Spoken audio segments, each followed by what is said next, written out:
It's been a hot minute since I posted a long form video, and I'm not gonna lie, it feels weird filming horizontally and not having only 90 seconds to yap, so you're gonna hear a lot of my voice today. If you're new here, my name is Jane and I'm a cosmetic chemist and product developer in the beauty industry. My goal is to bring education to the beauty space online so you know exactly what ingredients are in your formulas, why they're there, and how they work. Today we're talking about a hot topic, a spicy topic if you will, dupes. As a cosmetic chemist, I have beef against the word dupe because I think it's being used way too loosely to describe products that do not perform nearly the same. People are also calling products dupes when the formula itself is completely different. But for today's video, we're talking about dupes in the social media context because there are so many drugstore brands who have prioritized duping as part of their business model. But I also want to make it super clear. As chemists, when we work with brands or clients, we always ask for a starting point of reference. This is referred to as benchmarking, where we align with the brand or client on the texture and feel of a product.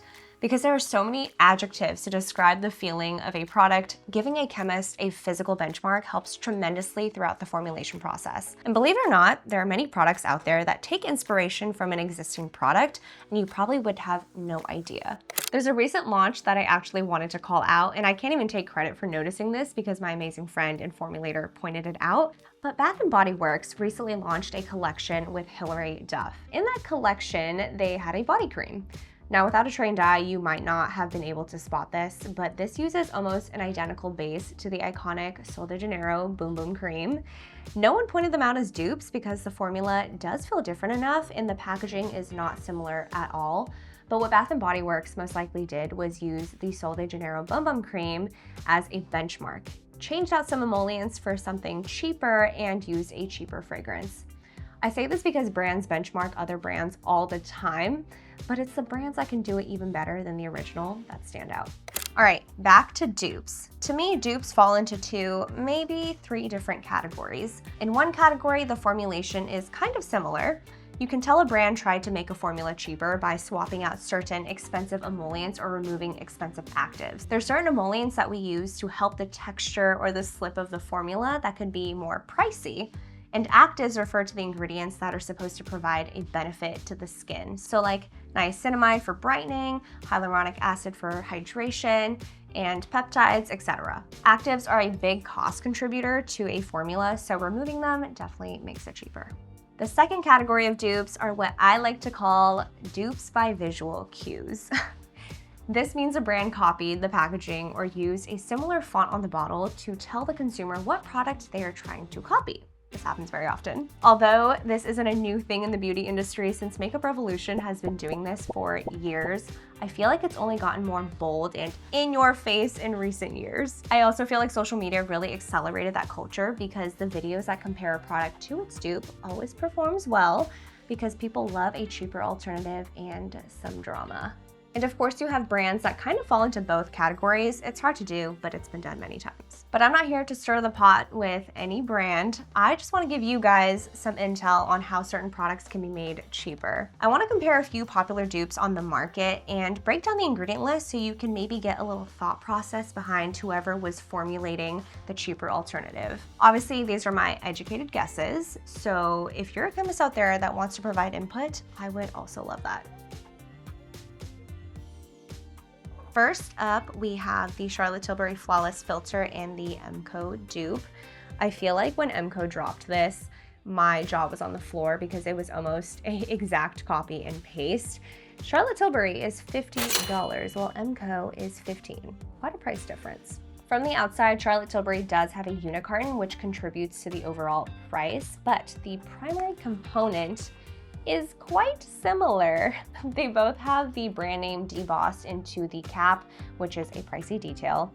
Charlotte Tilbury does feel a little heavier than the MCO, but it's not by much. Now, when we take a look at the ingredients, both formulas use the same water and silicone emulsifier. They also use the same rheology modifier for structure, but you'll notice slight differences in the emollients like I had mentioned before. Hydrogenated didecane and hydrogenated polydecane are very similar, but differ by viscosity, molecular weight, and a little bit by price. This can affect the spread of the formula, but it seems like MCO added other ingredients like hydrogenated polyisobutene to give the formula a little bit more cushion, and even some isododecane to help it dry down a little faster. I think the biggest price differences come from the type of colorants each brand is using. If you see mica on an ingredient list, just know it can come in all different levels of pricing depending on the quality, how they're manufactured, and so much more. You can even visually see the differences between the two products. The MCO one has some glitter particles sticking to the sides of the walls. I also feel like the MCO one is a little bit more opaque, I suspect from the higher level of bismuth oxychloride, which is a very white powder. Overall, I would say these two products are very comparable. The Charlotte Tilbury one gives you more of a radiant glow, whereas the MCO one has a bit more coverage with the shimmer throughout. It's a subtle difference that I think not a lot of people would notice, but if you care for those details, then definitely consider that when you purchase. Next, we have the Milk Hydrogrip and the e.l.f. Power Grip. The Milk one is $38 for 1.52 fluid ounces, while the e.l.f. is $11 for 0.811 fluid ounces. These visually look very different, although to the public, we all knew what e.l.f. was trying to go for. Aside from the name and the intended use of the product, I actually think these formulas are pretty different, although they feel very similar. And hey, sometimes that can happen, and it's the most amazing thing. They use the same thickener, which is why I think they spread very similarly, but Milk actually uses an ingredient called polyglycerol 10 icosandin. I'm not even gonna try to pronounce that, but it helps with the penetration of other hydrating ingredients in here and gives a light film forming effect on the skin. There's also diglycerin in here, which is glycerin's bigger, badder cousin, and also does a great job with surface hydration. Needless to say, all these ingredients drive up the price of this Milk Hydrogrip primer. Comparing it to e.l.f., which uses butylene glycol as its main emollient, followed by glycerin. These are a lot cheaper than what Milk is using, but nothing wrong with them because I love me some butylene glycol and glycerin. It uses another cheaper emulsifier, polysorbate 80, which I think is making the formula even stickier than the Milk Hydrogrip. I think e.l.f. really replicated the performance of the Milk product without using all of the same ingredients. And honestly, hats off to the chemist. Both of these formulas use a lot of plant extracts for marketing, most likely, although I think they're at a very, very low use level for the e.l.f. product. And e.l.f. also has economies of scale to their advantage because it is always cheaper when you purchase 1 million units of something. All right, moving on. This is the Rhode Pocket Blush that retails for $25 and the MCO Blush and Go Cream Stick that retails for $10. Now with sticks, it's so much harder to tell the difference, at least for me, because they're solid, and I find that sometimes the differences are very minor, but noticeable once you compare them side by side. All right, when it comes to the formulation itself, I'm not seeing that MCO is using a significantly cheaper emollient to replace the octododecanol in the Rhode formula. In fact, octododecanol is widely used in color cosmetics, so I don't even anticipate it to be over the top expensive. However, I do think the combination of emollients after octododecanol contributes to the nice silky texture that I love from this Rhode formula. Like this lanolin alternative ingredient that gives me great cushion and glide. But when it comes to blush sticks or hot pour formulas, the tricky part is the structure of the stick. If it's too balmy, then it might melt or break. If it's too dry, then it might crack.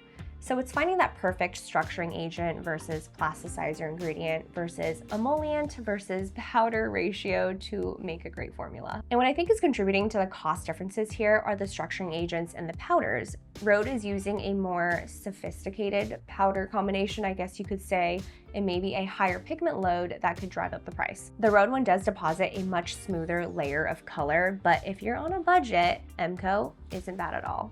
I'm actually wearing it today. Last one real quick. These are very popular, so I have to talk about them. We have the One Size Until Dawn Setting Spray that retails for $34 and the L'Oreal Infallible Setting Spray that retails for $13.99. I know everyone compares these two because the performance is maybe similar, but I actually don't think these are dupes at all. The One Size has an ingredient called magnesium carbonate, which is very pricey, otherwise known as Upsolite, which is the famous ingredient that is found in Danessa Meyer's products. The One Size will for sure be more mattifying and help with oil control throughout the day, whereas the L'Oreal one doesn't really do that, but both have a great film former to lock all that makeup in for all day wear, but to me, they're still very different. Okay, that is a wrap on today's video, but I had so much fun breaking down these formulas with you all. I want to leave you with this one note though. Just because two formulas might be made in the same manufacturer does not mean they are the same formula. As someone who used to work in the manufacturing side of things and have seen many manufacturers in my day, each formula still goes through its own R&D process and has slight tweaks made to them. Obviously, products made in the same place will be a little bit similar, but I wouldn't use the manufacturing location to determine whether a product is a dupe or not. Let me know if today's video was helpful, and thank you for sticking around to the end. If you would like to see more videos like this, please leave a comment and let me know what topics you're interested in. I will see you in the next video.